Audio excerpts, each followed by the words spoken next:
Il y a encore eu une parole hier du président de la République qui a énormément fait jaser. Cette manifestation interdite avec une cinquantaine d'organisations de gauche, dont la France Insoumise ou encore la CGT ou encore le comité Adama Traoré, qui en est à l'origine, qui dénonce cette nouvelle interdiction de manifester. J'aimerais d'abord avoir votre réaction, Linda Kebab. Cela veut dire, dans la manière dont c'est présenté, même si c'est une manifestation interdite, dans cet intitulé de la part de celles et ceux qui organisent cette manifestation, que la police est violente, en tout cas que les violences au sein de la police sont récurrentes. Bonjour, oui, j'ai envie de vous dire à ce stade-là, je ne sais pas en fait si ça vaut toujours le coup de parler d'eux, parce qu'en fait on parle d'une cinquantaine de personnes qui ont besoin d'attirer l'attention sur elles. Alors peut-être que le business des t-shirts est en mal et donc du coup il faut un petit peu le relancer. Mais enfin cette manifestation elle est assez outrageante, elle est outrageante pour les quartiers populaires que ces gens prétendent représenter pour au final se retrouver entre petits bobos de la capitale qui ne connaissent rien de la vie dans les quartiers pauvres. Et puis moi j'aimerais juste dire à ces gens-là et que l'opinion publique se rende compte que le malheur des quartiers populaires, c'est pas le fait de la police. Heureusement, la police, elle tente tant bien que mal de tenir ces quartiers qui sont gangrénés par des caïds qui mènent la vie dure aux gens. Dans les problèmes de ces quartiers, c'est par exemple, ces gens-là n'en parlent pas, parce qu'en réalité, la vie des gens de ces quartiers ne les touche pas, sauf quand ça concerne les policiers, parce qu'il faut bien pouvoir taper sur quelqu'un, et en plus, c'est lucratif. Mais la nuit dernière, à Pierrefitte, par exemple, dans le 93, dans ce qui pourrait être un règlement de compte, il y a un jeune homme qui a été tué par balle. Pas un mot. À Noisy-le-Sec, il y en a un autre, un très jeune homme qui a pris 2 coups de couteau. Visiblement, il intervenait lorsque d'autres tentaient de dérober une voiture. Et donc ces gens-là, en réalité, les quartiers, les jeunes qui meurent, à savoir une centaine, je rappelle, dans les règlements de compte autour du trafic de stupéfiants, ça ne les intéresse pas en fait. Leur business, c'est juste de taper sur les policiers et vendre des t-shirts. Donc à ce stade-là, c'est même plus intéressant de les commenter. C'est juste des attiseurs de haine. Et cette interdiction de manifestation, elle est tout à fait légitime. Moi, je suis pas porte-parole des autorités préfectorales. Mais néanmoins, en fait, ils sont juste dans le trouble à l'ordre public, dans les violences, dans la vindicte et puis dans le business. Il faut bien le rappeler. Oui, en effet, une manifestation, je le rappelle encore une fois, interdite, comme c'était le cas le week-end dernier. La manifestation avait eu lieu. Alors, en effet, très peu de monde pour suivre la manifestation de la semaine dernière.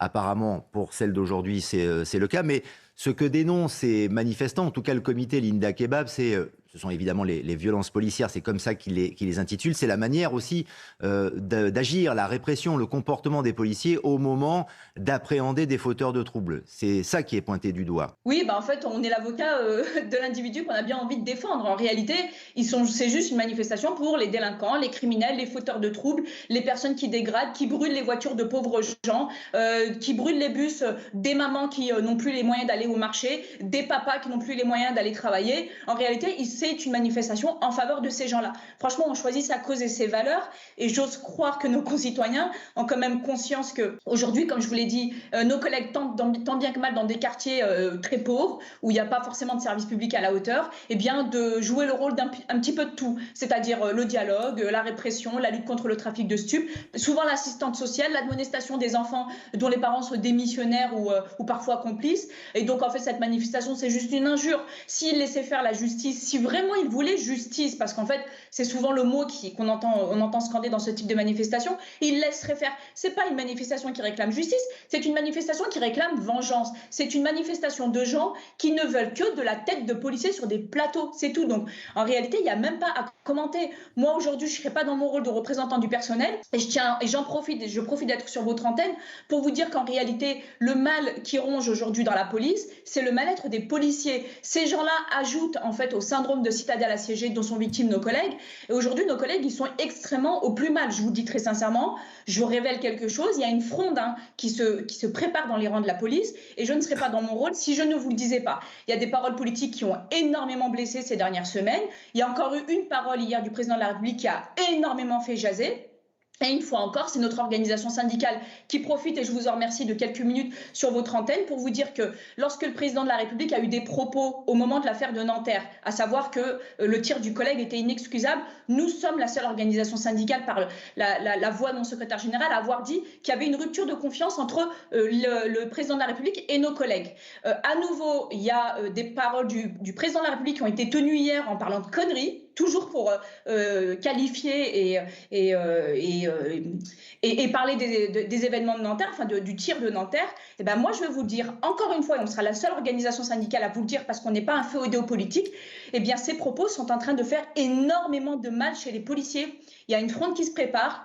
Il y a des policiers en arrêt maladie, il y a d'autres policiers qui ont levé le pied, évidemment qui se font taper par la hiérarchie. Donc franchement, honnêtement, les manifestations des délinquants, franchement, ça nous passe au-dessus de la tête. Et quand vous parlez que quelque chose se trame, cela veut dire quoi? Cela veut dire que les policiers se mettraient en grève?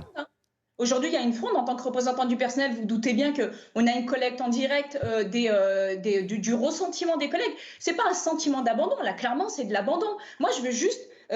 soyons clairs, en fait. On est dans un état de droit avec une séparation des pouvoirs. J'aimerais juste vous dire, si demain la justice reconnaissait que notre collègue de Nanterre avait agi dans le cadre du Code de sécurité intérieure, qu'est-ce que va faire le président de la République? Revenir sur ses paroles en moonwalk? Moi, j'aimerais juste le savoir. Et donc, nous, nos collègues aujourd'hui sont très en colère. Beaucoup réclament à lever le pied. Beaucoup réclament à ne plus faire d'interpellation, de mise à disposition, bref, de chiffres dans cette administration qui aime tant la politique du chiffre. Et aujourd'hui, il est important de dire à nos concitoyens, attention, vos policiers, on n'est plus en train de tirer sur la corde est en train de rompre. Comme je vous ai dit, oui, évidemment que ça nous pend au nez. Souvent, on accuse à tort les organisations syndicales d'être complaisantes avec le pouvoir pour taire la fronde des policiers. Et c'est vrai qu'il y a certaines organisations syndicales qui sont très inféodées aux politiques et qui ne piperont jamais un mot lorsque le pouvoir tiendra des propos comme ceux qui ont été tenus aussi bien il y a 3 semaines que hier. De la même manière que lorsqu'il a fallu attaquer frontalement l'avocat Bouzrou, qui, je vous rappelle, a menti sur les policiers en les accusant d'avoir fait un faux. On est les seuls à y avoir été. J'ai été la seule à le contrer, quitte à essuyer derrière des milliers de menaces de mort et de viol. Et donc moi, je vous dis très sincèrement, oui, il y a quelque chose qui germe dans le rang des policiers, quelque chose d'assez particulier.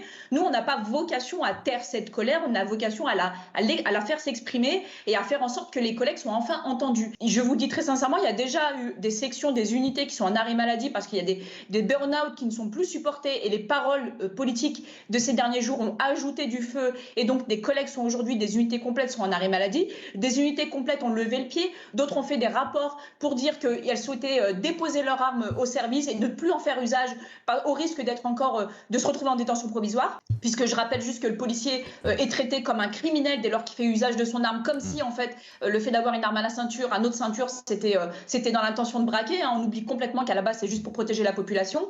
Et donc du coup progressivement il y a des lieux comme ça en différents coins du pays qui sont en train de se donner le mot. Donc moi j'avertis juste parce que je crois qu'en haut, ils ne se rendent pas compte et je profite justement de votre chaîne et de votre antenne et je vous en remercie pour prévenir. Il y a quelque chose qui est en train de se préparer.